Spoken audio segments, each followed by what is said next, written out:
Mm-hmm. Your show now. Press 1 to hear Carol further Chamberlain, instructions. yes. Press 2. T. Carey Wright, yes. Okay, fine. All right, good. Since it appears That's you're it. calling back into a Fine. live show, Yeah. we are reconnecting you Okay. now. Yeah. And it's the daily go get ism show. You think it ain't when it is? You think it won't when it is? We are here and we are in motion. We do this thing, taking off fast lane, no coasting, and everything is gonna be all right. It's hump day and we keep the game tight. You think we won't?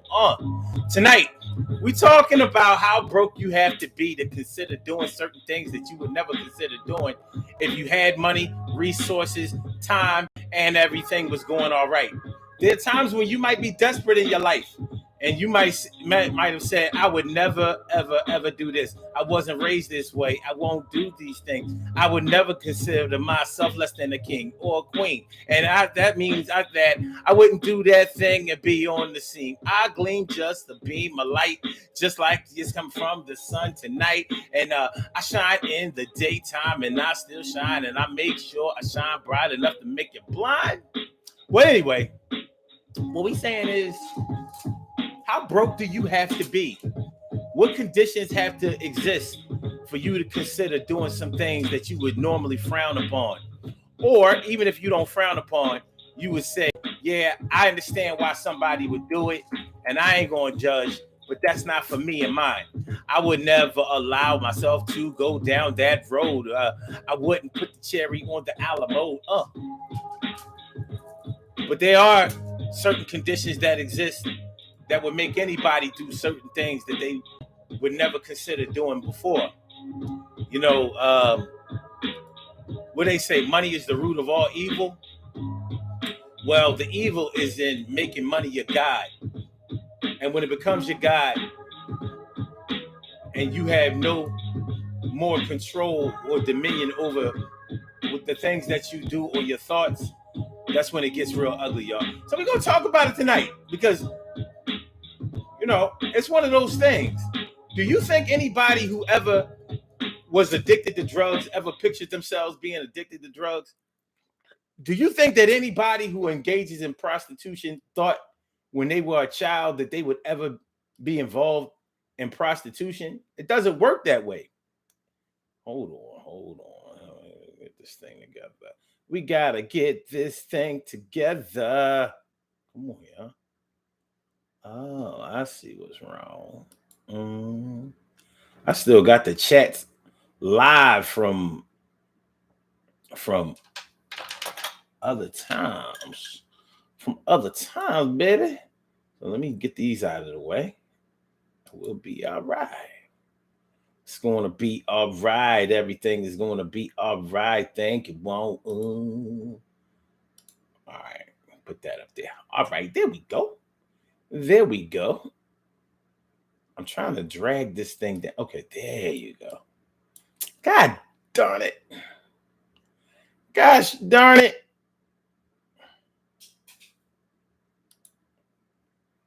Please act right, chat. Please.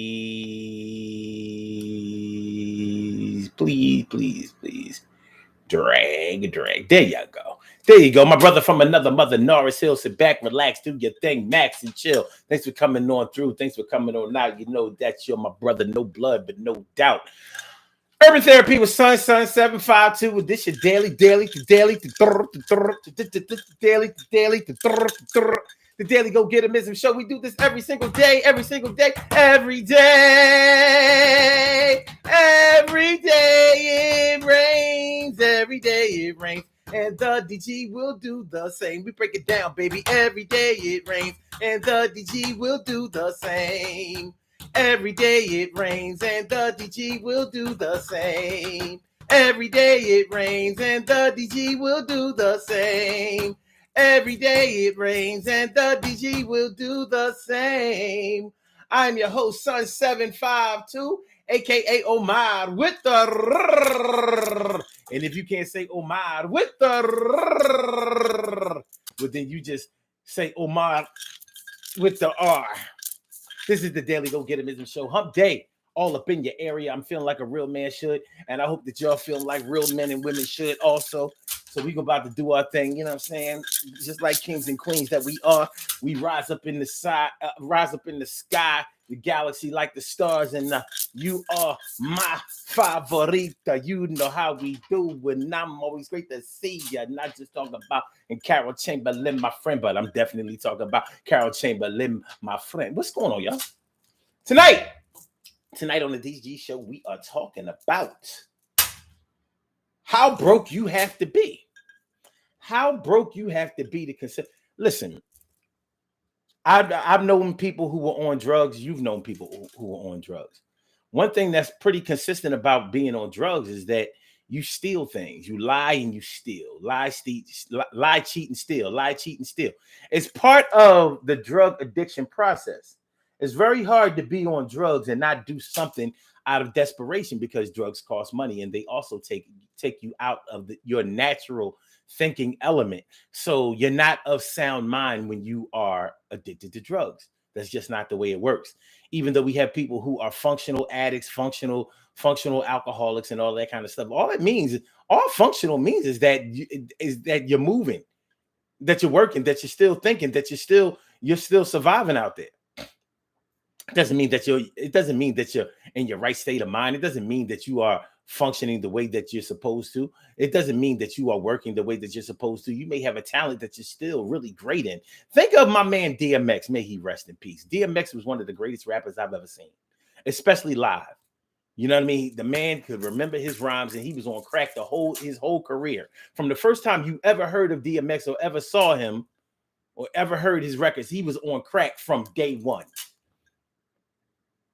But he could spit off his rhymes like this. He was just a great talent.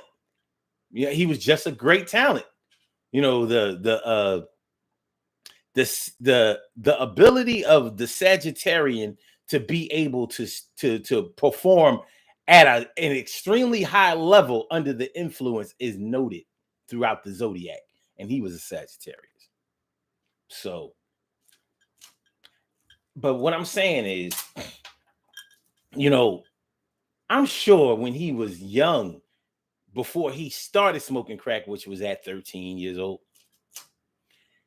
he didn't think that he would ever become a drug addict. He didn't think that it would ever rule or run his thought processes and become a huge part of who he was. He didn't think that. And none of the drug addicts that you've known, that you grew up with, your moms, your dads, your aunts, uncles, brothers, sisters, neighbors, co-workers, friends from school, none of them thought that they would participate in the things that they participated in when they started using drugs. But here it is. Boom, boom. So for us to arrogantly say, I would never do this, there's no way I would ever do that. You know, every drug addict that I've ever known said they felt the same way. They never thought that they would see themselves in the position that they are. But life is not about what you predict for yourself, it's what you make for yourself.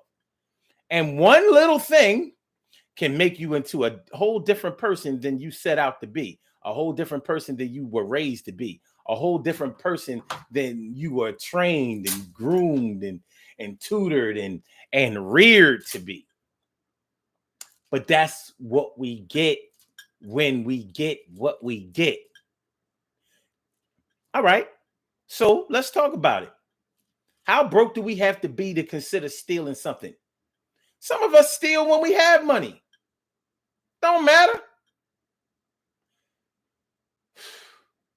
I hate to keep going back to rappers, especially deceased rappers, tragically deceased rappers, but look at Black Rob. Do y'all remember the rapper Black Rob? He had that smash hit record, Whoa. It's like, whoa. Whenever you see something ill, that's whoa. Smash hit record. But Black Rob, growing up, had been so destitute, so abandoned, so neglected, so forced to survive on whatever means that he had growing up, that he wasn't used to living a good life even when he had money. So even when he had money, he still stole.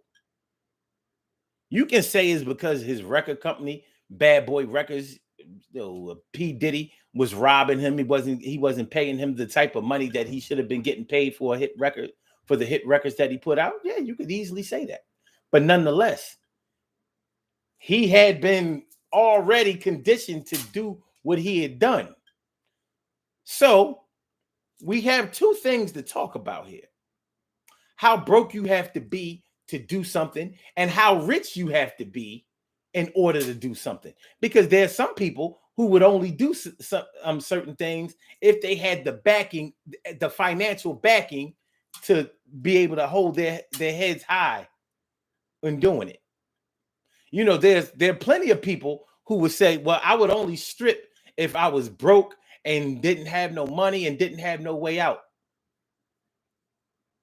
And it always intrigues me when I hear people say that they stripped for money because they were broke and they did it just to get a couple of dollars. And I'm thinking, like, people who are really that broke don't have the bodies or the looks, I should say, to be able to get on a pole. Well, low-level stripping is not pole dancers. We might be watching too much of the Lifetime movie network when we think about our media example of what a stripper looks like. Pole dancing is actually a sport. It's a skill that unless you have been doing it, practicing it, and have the muscles to actually do it, you ain't getting on no pole. You'll be doing a ring around the pole like we did when we was kids. But in order to climb that rope, you had to have upper body strength. Remember in gym class, everybody couldn't climb that rope, but anybody can do ring around the rosy. But that's kind of like how stripping is. So when I look at this, when I look at somebody and they say, well, I started stripping because I didn't really have anything going on for me. I was broke. I was alone. I was homeless and blah, blah, blah, blah, blah. I'm like, what homeless person do you know looks like they should or could get money stripping? Who gonna pay to see a homeless person take their clothes off? That's just something to consider. Of course, there are going to be people who listen to what I just said, and they're going to say, just because you was homeless, that don't mean that you was dirty. It doesn't mean that you didn't wash up. It doesn't mean that you were hungry and all of that. I was homeless for a day or two. I slept in my car and all of that kind of shit. Yeah, okay, that's cool. That's cool. That's cool. All right. Well, how broke do you have to be to be homeless? I think that's a valid question. In order for you to not have a place to stay, how broke do you have to be? Do you have to be too broke to be able to afford a hotel? Because I can imagine living in a motel room could break you quick. I don't know how people do it. That ain't cheap. It's not cheap. You don't have any family, any friends, somebody that will take you in. What kind of person are you? So are you broke and broken? Something to think about.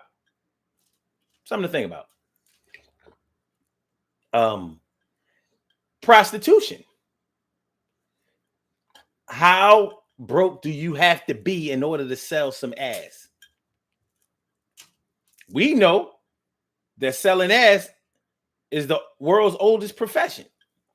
So some people sell ass because let me put it this way. I don't know too many women that sell ass because they broke. I know more women who sell ass to get to increase their earning potential. To increase their financial portfolio.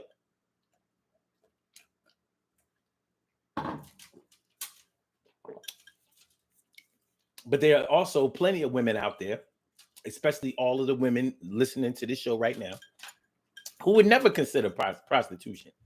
They just not. They wasn't raised that way. They give some ass. They give you some ass before they sell you some ass. But all of those women, all of you virtuous women out there listening to and looking at the Daily Go Get 'Emism show, all of you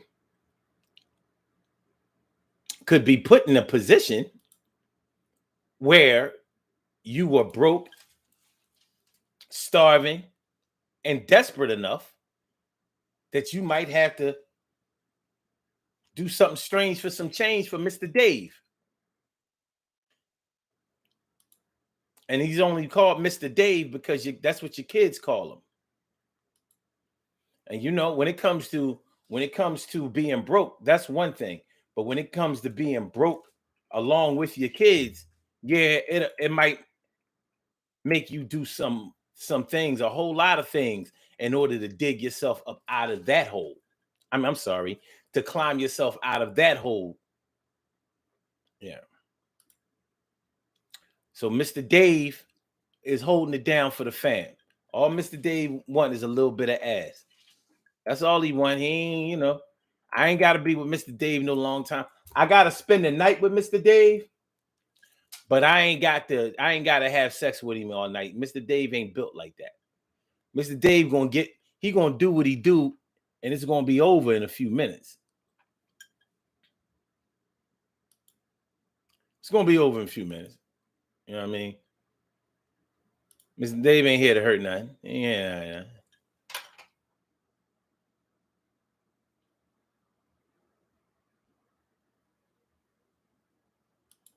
Heck. Okay. Yeah. So you know, you might have to do something strange with Mr. Dave. That's a soft trick. I know Mr. Dave. Mr. Dave knows me, knows my kids. He buys my kids things and all of that. But Mr. Dave pays me every time he has sex with me. And I got to do this. Now, you probably don't have to be all that broke in order to break Mr. Dave off. You know? But that's why the question and the title of this show is, how broke do you have to be in order to sell Mr. Dave some ass?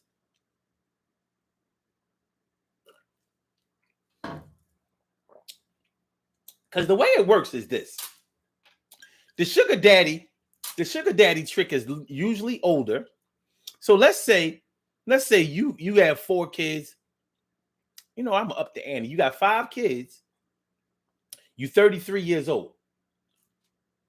Mr. Dave, the kids call him Mr. Dave. Mr. Dave might be in his late 40s, early 50s. Significantly older than you. All right. We already know that part. So at 33 years old, Mr. Dave is your old head. And you can visibly see the changes in the physical structure between who your kids call Mr. Dave and who your kids call by his first name, who would be, let's call him Terrell. Now, Terrell is around your age, but Mr. Terrell, wait, I'm sorry, because they don't call Terrell Mr. Terrell. Terrell might only be 32. You 33. Terrell might be 34, 35, but the kids don't call him Mr. He hasn't stepped up to that level of respect in your children's eyes. You might have teenagers. Anyway, so what are the financial conditions that have to exist to make you have sex with Mr. Dave instead of the free ass that you've been giving Terrell? Terrell might be good for $40. Terrell might be good for your Netflix bill. But he random. He ain't coming through with the money each and every time. Like, Terrell is good for the nut. Like, you're going to actually come with Terrell. Mr. Dave, not really. Let's just say that's not what Mr. Dave is here for.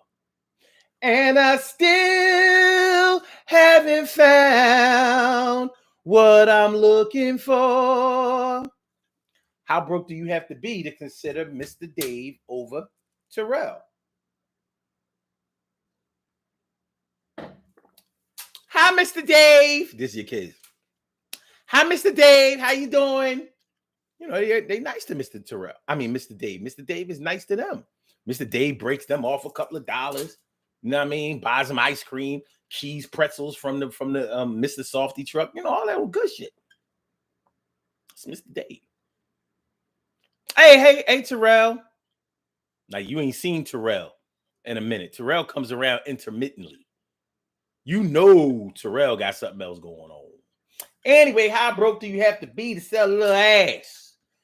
To sell a little ass, how broke do you have to be? Carol Chamberlain says, most rich people got rich by stealing, in a sense. I'm just saying. I feel you on that. She also says, I told you before, if you see me in the corner, keep moving. On the corner, keep moving and mind your business. I have already done that. I've minded my business. And evidently, whatever you did worked, because I heard you driving now. What you doing? You didn't start pimping? Anyway. TK Wright says, something strange for some change. That's right. Something strange for some change. You know what I mean? Something weird for a nigga with a beard. Anyway, Narcille says, I can identify with being broken. I was down for so long that looking up never crossed my mind. Now you have to consider, okay, if you were down that way, especially financially, you know, there might be things that may be presented to you that you never would have thought about doing before, but now you're like, are you sure this is gonna work? Things like breaking and entering. Like, you know, we go out in the county, we go out in the burbs. You know, these rich people live out there. I already know the code to their alarm systems and all of that. I've been scouting the place out. I know when they come. I know when they go. We can go in there, get their jewels. You know, they got some electronics, some high-end electronics. I get my cousin's van. We go in there. We clean them out a little bit, and we be good. You know, this is gonna keep us going for about 6 months. What we can get out of their house. They got a safe. They got money. They got money, jewelry, everything. How broke do you have to be before you start thinking like, he said that they going on vacation. He already, you know, he went to school to install alarms. So as soon as he sees what kind of alarm they have, he can disarm the alarm. We can get in there, go in there clean. I don't even really have to do nothing. I'm essentially just the driver. So he gonna load up the van, him and another guy, and all I gotta do is sit in the van, wait, look out, make sure nobody's coming, and we be out. All right. How broke do you have to be before that starts sounding like a plan? How far on drugs do you have to be before that starts sounding like a plan? Stick up kids. Like, I ain't got nothing going for me except for this damn gun. I don't even have a full clip in the gun. How broke do you have to be before you decide to put that gun in somebody's face, or put it in the back of their head and tell them to give it up? How broke do you have to be? In your current position, you're probably thinking, nah, man, there's no way I would ever consider that. Well, I guess you would have to be there in order to consider it, because there are some people who have considered it for a lot less, and there's some people who consider it as a way of life. T. Carey Wright says, I could never be so broke that I would compromise my values. I've been homeless with babies before. Still, you never know. You never know. See, you may have been broke with babies before, but you may have never been broke with babies with an addiction on you, or without any foreseeable way out. Any foreseeable way out. It gets a little different then.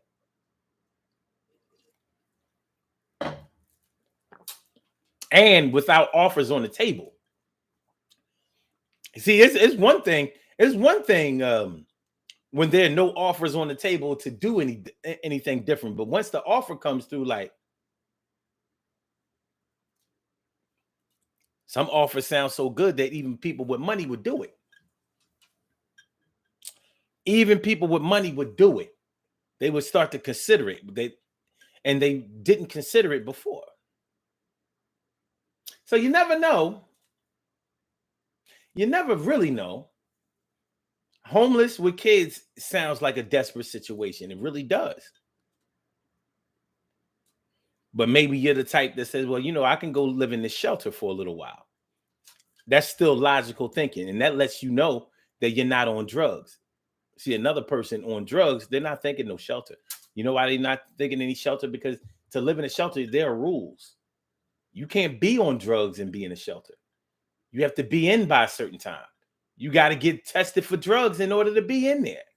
It's not a haven for people that are on drugs or aren't trying to get themselves out of that position. To be in a homeless shelter, you not only have to get drug tested and all that kind of stuff, you also have to work.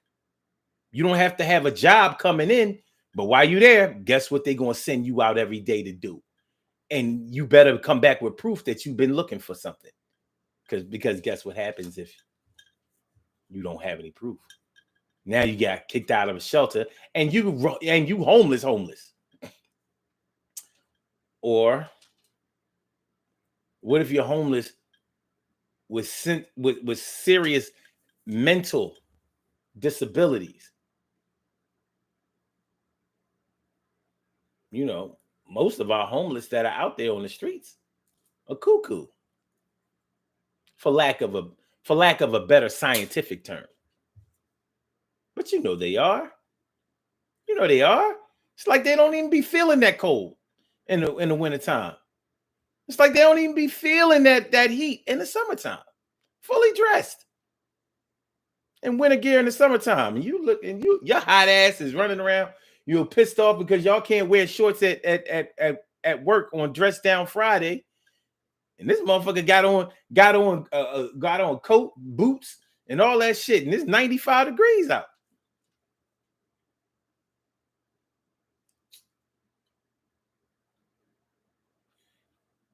Narciso says, petty theft is a common go-to. I never had the courage to hit a lick like the burglary you're describing. Yeah. And that's why I'm asking, how broke do you have to be in order to consider it? In order for it to start sounding like a viable option and a good idea, how broke do you have to be? My brother Ansel Jones is in the house. What's going on, my brother Ansel Jones? Good to see me some of you, my brother.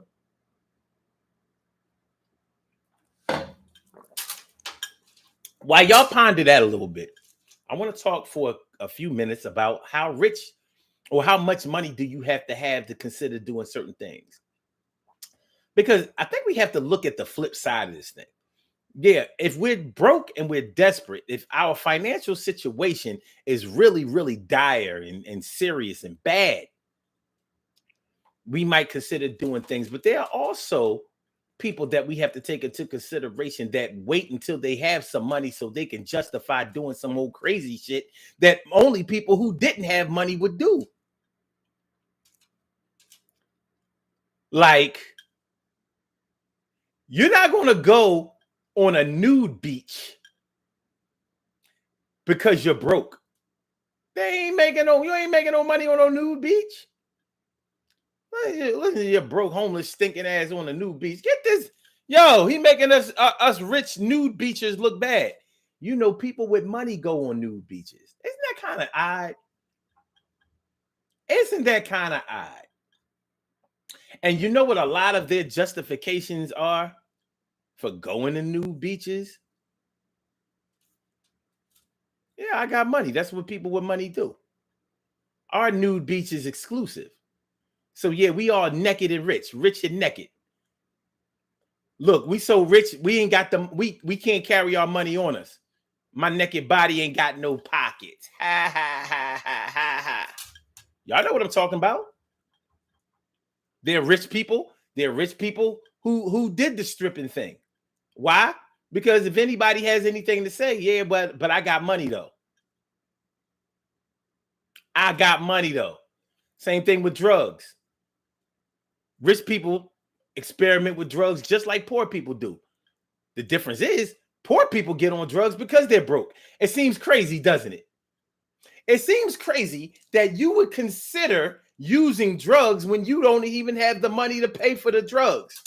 But guess what happens? The pain and depression of being broke can compel you to try something to make the pain go away. Drugs. Yeah. It's like a groundhog now. The groundhog is above ground, but he lives underground. So he got to dig his way down into the ground to get home.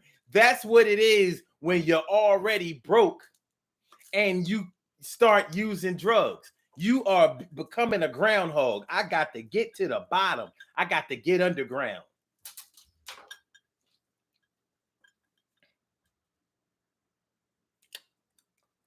But the rich person, they figure they do whatever they want to do. I'm rich. I have access. So those street drugs that people be smoking and sniffing and shooting and all of that. Nah, I got the top grade stuff. This stuff is so pure and so potent. It doesn't even have the addictive factor to it. You know how people feel when they drink top shelf liquor. You know how people feel when they, Carol, you know, you worked in the industry. You know how people get because they drinking top shelf liquor. They let people tell it. Top shelf liquor don't stink. It don't smell like alcohol. It don't get you drunk. If it does get you drunk, it don't give you no headache, no kind of physical problems, no hangover. And I'll be like, what? What? For real? Oh, it don't. I was drinking Louis the 13th and I ain't have no hangover. You was drinking Louis the 13th and didn't get a hangover because you are such a drunk, you're such an alcoholic that you could drink a fifth of Bacardi to the head and halfway be all right. That's where your tolerance level is. It ain't that Louis the 13th don't have no alcohol in it. It's just expensive because it didn't age and it's whatever.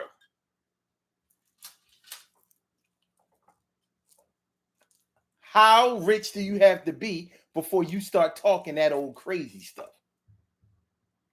Y'all understand what I'm talking about now? Are we rolling?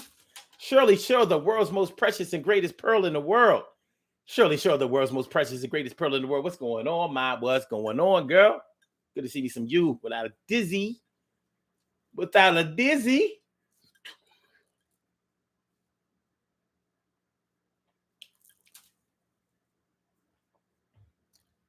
And so Jones says drug relief stress for people. They do. That's the original reason you start using drugs. Is either to party, have fun, take the edge off, make you forget your problems a little bit, take the pain of sobriety away a little bit. Yeah, there's a lot of pain. There can be a lot of pain in sobriety. Think about it. Those of y'all who don't drink, don't smoke, don't get high, don't do anything, y'all know that dealing with life every day, day to day, it ain't easy because you have to take on your own conscious feelings about everything going on out here in the world. Some of it that concerns you and some of it that doesn't. Your family's problems, your friends' problems, your children, their future, what direction they're going in. Your day-to-day bills, revolving accounts, keeping all your utilities on, making the rent or the mortgage, keeping your car on the streets with gas in it, keeping it in good condition, worrying about your own personal health, history of health problems in your family that are coming to visit you, dealing with that. Even watching the local and national or international news, war going on overseas, rumors of war that we're going to get involved in it over here, and we're still affected by it whether we enter the war or not, because prices are rising. You know, the cost of living is going through the roof, and they're threatening to make it higher and higher and higher. Everything going up except for our salaries. Those are the things you have to deal with in your sobriety. When you're getting high, you ain't thinking about all of those things. When you practice using drugs or drinking too much or whatever, you don't think about all of those things all the time. You got a little substance that keeps you more mellow. You know, it keeps you from having to deal with all of that all the time. And that's if you're getting high. But when you're rich, you use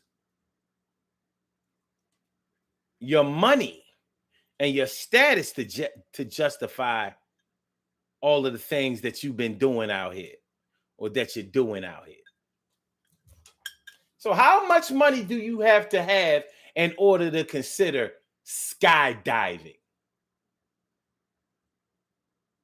or exploring underground aquatic caves? You know, they have mountains and caves in the oceans, and it can be very dangerous to explore those things. They made a movie about it years ago. I can't remember the name of the movie, but it was interesting. All kinds of caverns in the ocean and shit. And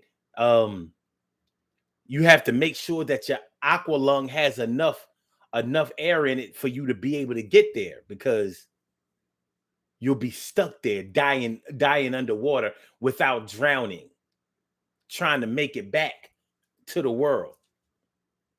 How rich do you have to be to consider doing that? I ain't never heard of nobody being so broke, so poor and destitute that they considered climbing Mount Everest. Because climbing Mount Everest is dangerous and fatal, as dangerous and as guaranteed fatal as it is. 90 seconds. As many bodies as you have to pass on your way climbing Mount Everest, none of those cats did it because they were broke. It's expensive. The mode of death that you chose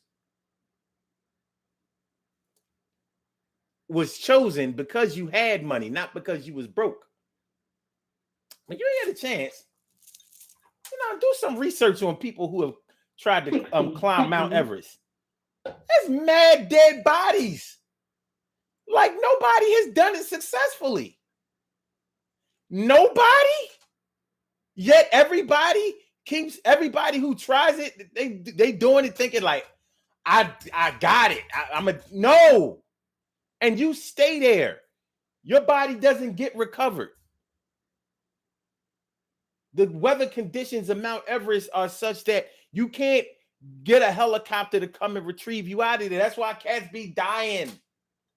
A lot of cats went up there and they came back like, yo, I see what they talking about. I'm out.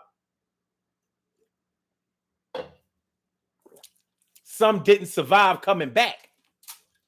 How rich do you have to be? How much money do you have to have to consider trying to climb Mount Everest?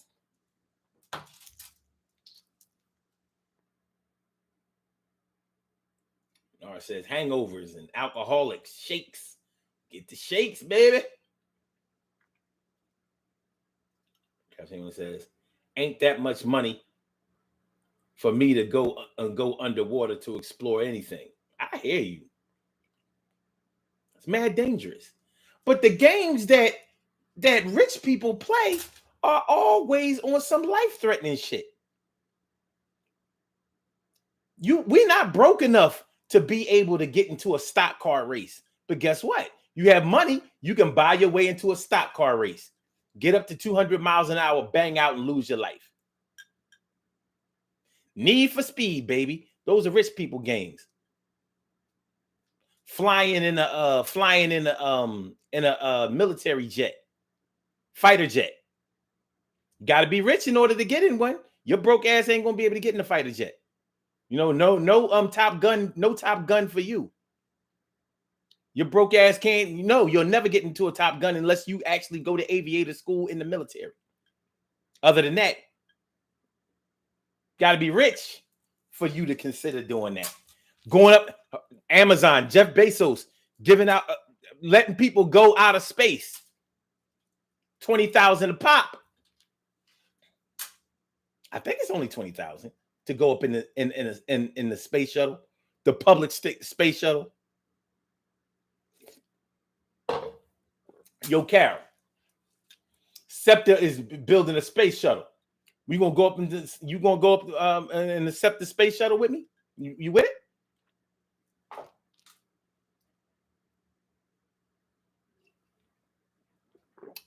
By the way, it's the Express. No stops. Yeah. Shoot. They not even experimenting on broke people or whatever. You would think that they would use them as test dummies to go up in space. It's not like that. It's not like that.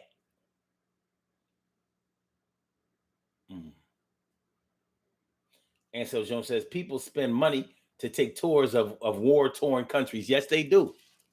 Shoot, myself, I've been wanting to go to Vietnam for years. I know it's a lot different than it was,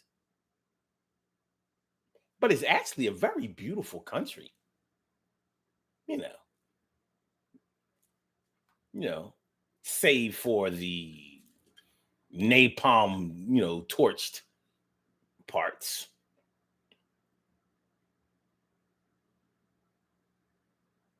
Narciso says climbing Mount Everest is like watching somebody die from an overdose and say to yourself, I need some of that. Thank you, my brother. Yeah, you're right. That is what it's like. And people are going to do it again year after year after year. Yo, man, just go on YouTube and look at people who have tried to climb Mount Everest. And you see all them bodies. It's cold. It's cold. It's cold. You climbing that thing, you trekking, hiking, and oh, damn, they died here? We made it all the way here. I wonder what made them die here. Yo. Okay, I was talking about something. Nah, I only make $30,000 annually. Is that before or after taxes? Because, if that's before taxes, after taxes, that ain't that bad. Nonetheless, all I'm saying is, if SEPTA makes the space shuttle, then we'll probably be able to get a shuttle pass.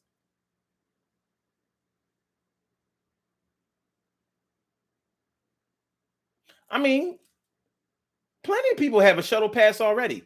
People like the students who go to LaSalle, Penn, Villanova, they got shuttle passes. We get a upgraded shuttle pass and be able to go out of space. Let me know. Matter of fact, I'll keep you posted. I'm gonna do that for you. Got you. I got you.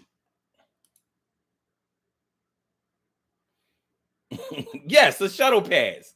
Yes, a shuttle pass. Like you already had the St. Joe's shuttle pass. Now we just get it upgraded to SEPTA space shuttle. You know what I mean? Swipe your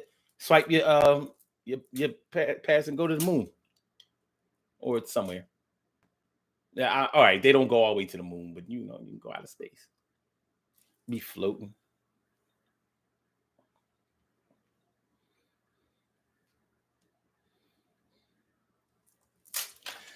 How broke do you have to be?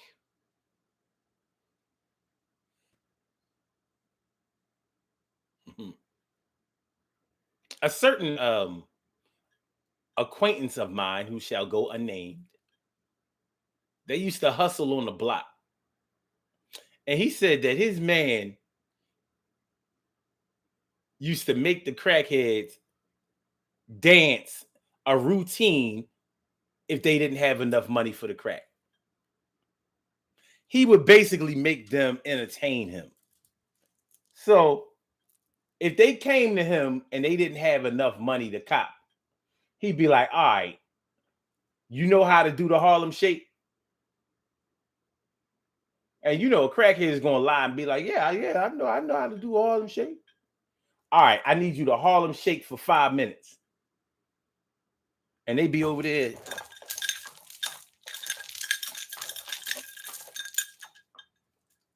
And it would be like 4 or 5 of them.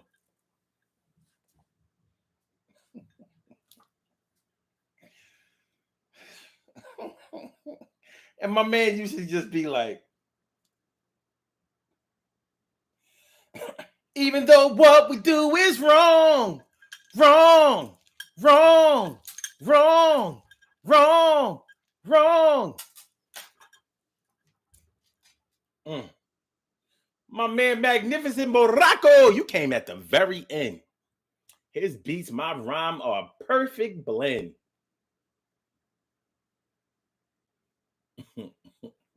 But good to see you, my brother. Without a diggy doubt.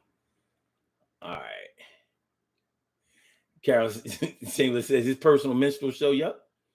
So he was making them dance, and you know the neighbors and all of that got to be looking like, what the hell? Why are these people outside dancing? So, all right, you do the Dougie, you do the Harlem Shake. I want you to do the bet you can't do it like me. And you I want you to do some back in the day shit. You do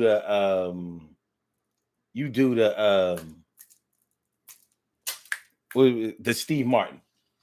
Yeah, Steve Martin for 5 minutes.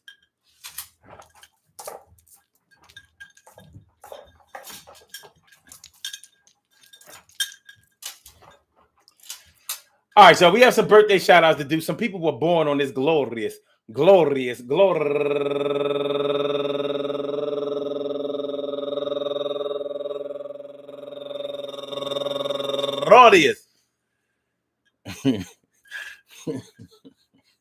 May 4th, and they deserve to be acknowledged. So let's go about our business of acknowledging them and making them feel special because they are special, because they are special, because they are S-P-E-C-I-A-L. They get the R-E-S-P-E-C-T. They are S-P-E-C-I-A-L. They get the R-E-S-P-E-C-T. They are S-P-E-C-I-A-L. They get the R-E-S-P-E-C-T. They get number 1 out the box. Unspeakable joy, happy birthday to you. And also Sage Marie Blue, turning 51 years old today. And Tanisha Salmon, happy birthday to you. And Katiana Desir, turning 31 years old today. And Emmanuel Stephanie Eno Chong, happy birthday to you. And last but not least, an internet staple on my friends list that I've never seen, never heard talk, and know that this is not his real name, but I'm gonna say it anyway. My man Dixon Caterberry. Happy birthday to you, my brother. I want to say happy birthday to all of y'all and anyone else out there who shares this birthday on this glorious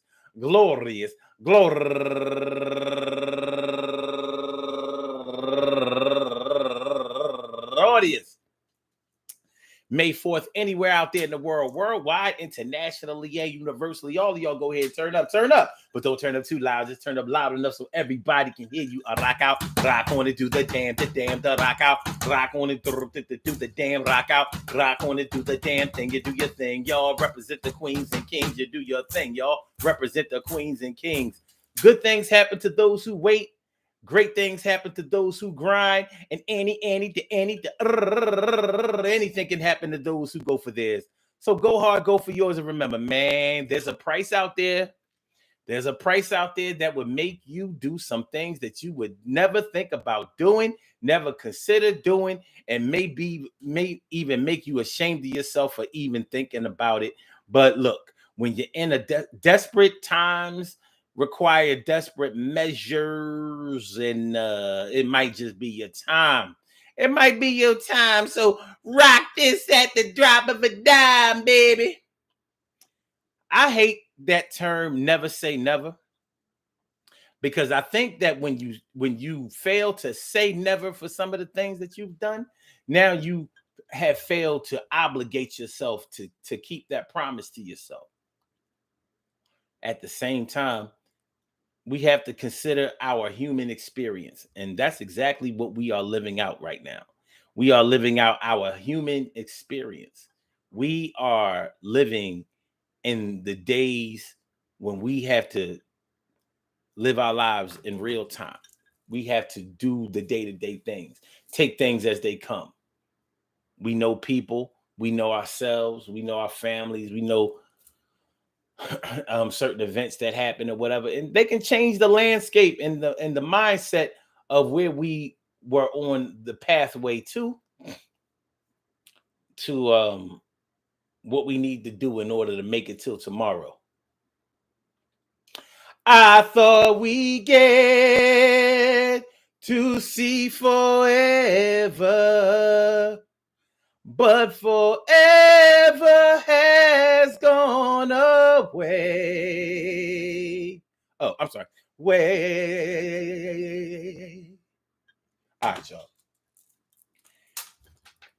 I need y'all to hit that like button. I need y'all to share the show. I need y'all to subscribe to the channel if you haven't subscribed to the channel yet. I hope y'all enjoy listening to the show as much as I enjoy broadcasting it. Peace to all my day ones, my everydays, and my brand news. I love y'all to death. Resuscitate y'all and love y'all right back to life. You think I don't when I do? You think I don't know who? Yo, man. So we'll be back tomorrow for another Daily Go Get Amism show. And it's going to be something hot. Let's get real about relationships Thursday, Throwback Thursday. Y'all know how we do. Y'all know how we do. All right. All right, so let's get on up out of here. All right, so Blog Talk, get you out of here. Let's go. See you next time. Next time. Next time. Next time. Yeah. Goodbye. And for my YouTubers, you know just how we do, but thanks for coming on through. See you on the other side, my boobas. See you on the other side, my baby. See you on the other side, my boobas. See you on the other side, my boobas. See you on the other side, my booba. See you on the other side, my booba.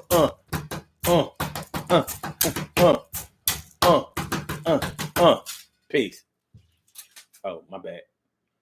I meant peace.